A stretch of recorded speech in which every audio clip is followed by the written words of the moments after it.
Alrighty, roster review for Dynasty Daddies.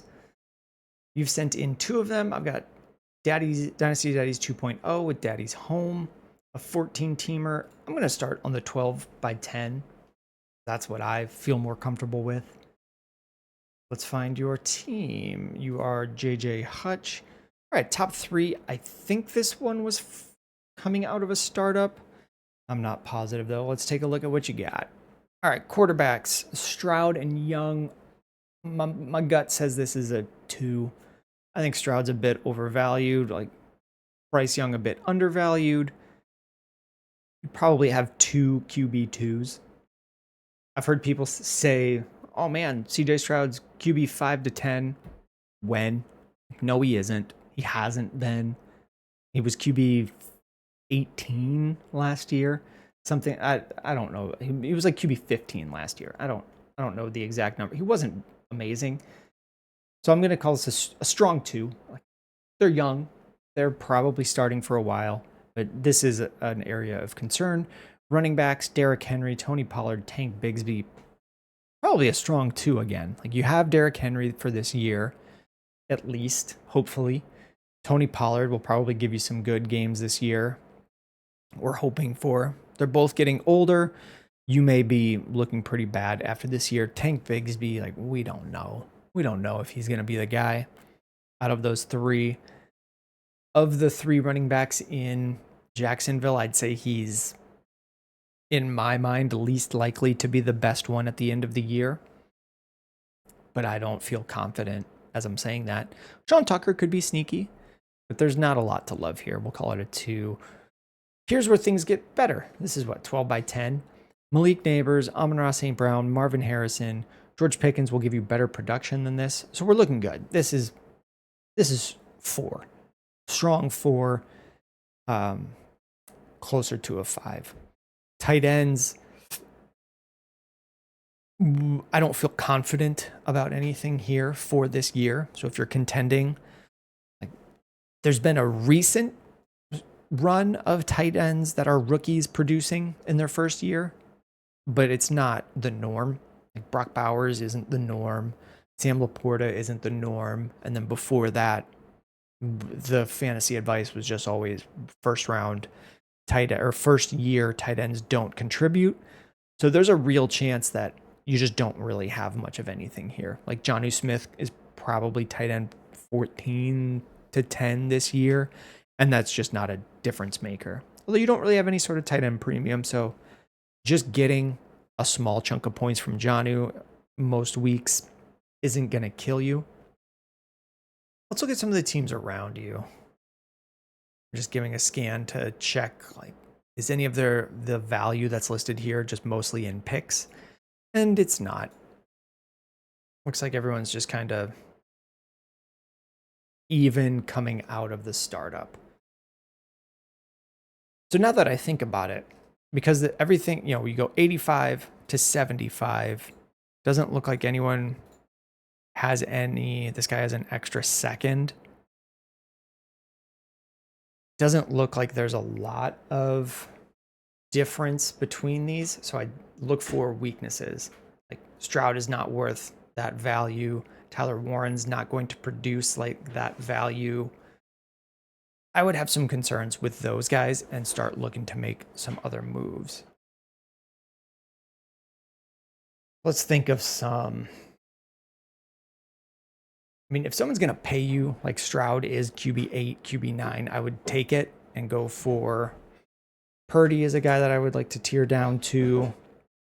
You get QB13 and get something else on top. If you could grab like Caleb Johnson, I'd be looking to get that level. Think high when you're doing something like that. And maybe even snag Zach Ertz for good production week to week in his last year. You could also try to grab Kelsey for 1 year, although this guy had the same plan as me. Just use Kelsey for 1 year. Stuff like that. Could you tier down to Lawrence from Stroud? I am expecting similar production, but the market just thinks of them so differently. Stroud is a top 10 guy. Lawrence as QB 18.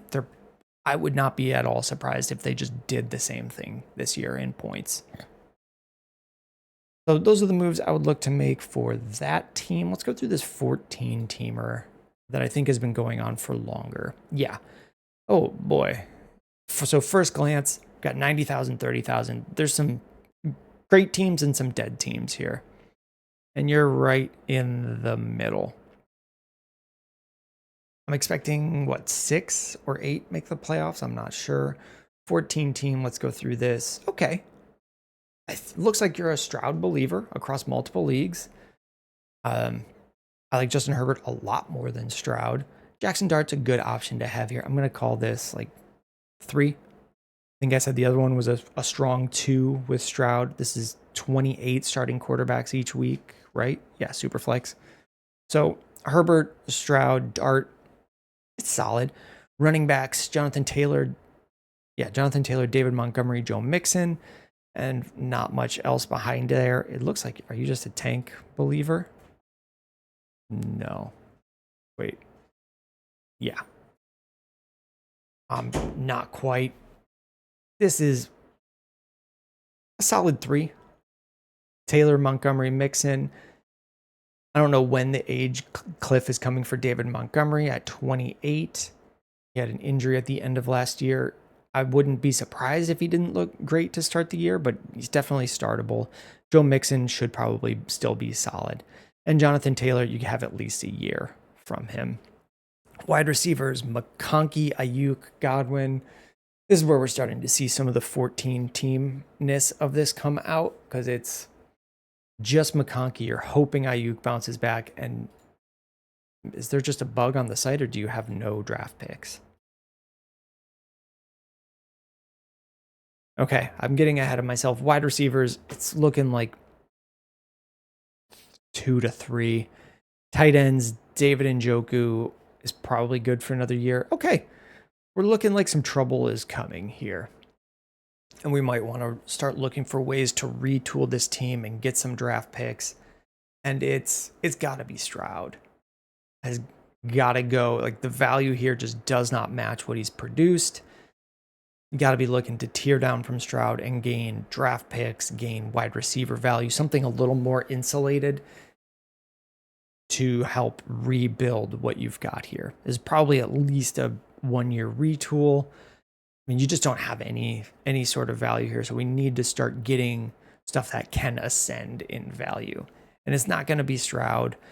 Justin Herbert could have a bounce back year and do 40 touchdowns again, and maybe then people start to see him the way they see Joe Burrow coming off of a great 40 touchdown year. But that's probably someone I'm looking to tear off of. I'm probably just looking to start selling things. Joe Mixon, Montgomery, Jonathan Taylor is probably going to be at the highest value right now compared to 1 year from now, 2 years from now. And if you're not contending, we got to start getting stuff that's going to be going up in value. So receivers that could be going up in value, Marv. Like, could you make a deal and grab Marv? Could you get like Jackson Smith and Jigba could still be ascending. This guy's pretty low down. Like, yeah, you might be. He's already got extra picks. Looks like he knows where his team is at. Yeah, he's already moved on from quarterbacks, which might end up having to be the move for you just to get stuff back into picks and get stuff into ascending value. Other pieces that could be ascending, like Caleb Johnson as a running back that rookie running back people are a little lower on, that I think should be a little bit better than that. Extra young, great college production, just didn't perform at the combine very well. Trevor Lawrence could see a boost in value this year based on his production. I don't know why people don't really believe in him, but he's at QB 18. If you were to tear down to Trevor, you're going to get very similar production to CJ Stroud. I think maybe he breaks out similarly to how Baker Mayfield has under solid offensive coordinators. Those are the types of players I would be looking to grab. I would not be looking to grab someone like T. Higgins, even though he's younger. I just don't know how many wide receiver 2s sustain that level of value for a long time. Drake London could be someone who has a little bit of room to ascend. That's the sort of stuff that I would be looking to get, or just looking at whoever is selling anything for cheap that could have more value in season. I don't know that with no future here at 8th in overall value, when I look at your lineup, like I like Achan, Caleb, and Trevor more than I like. Probably similar, but I definitely like Achan and Brian Robinson over these two, and Pollard and Mixon. I probably like this guy's team better. Yeah. There's a lot of teams ahead of you that just seem like they have a better chance of contending. And you've got a lot of guys that are looking like 29, 29, 30. Like maybe you're getting one last ride here, but Calvin Ridley's the type of player that I would want on a top 2 team, pushing you over the edge to a championship, not on a team that's 8th in value with all of its future value already moved into the roster. So it looks like you got a rough year sitting out ahead of you on this one. Or maybe I'm wrong. I don't know.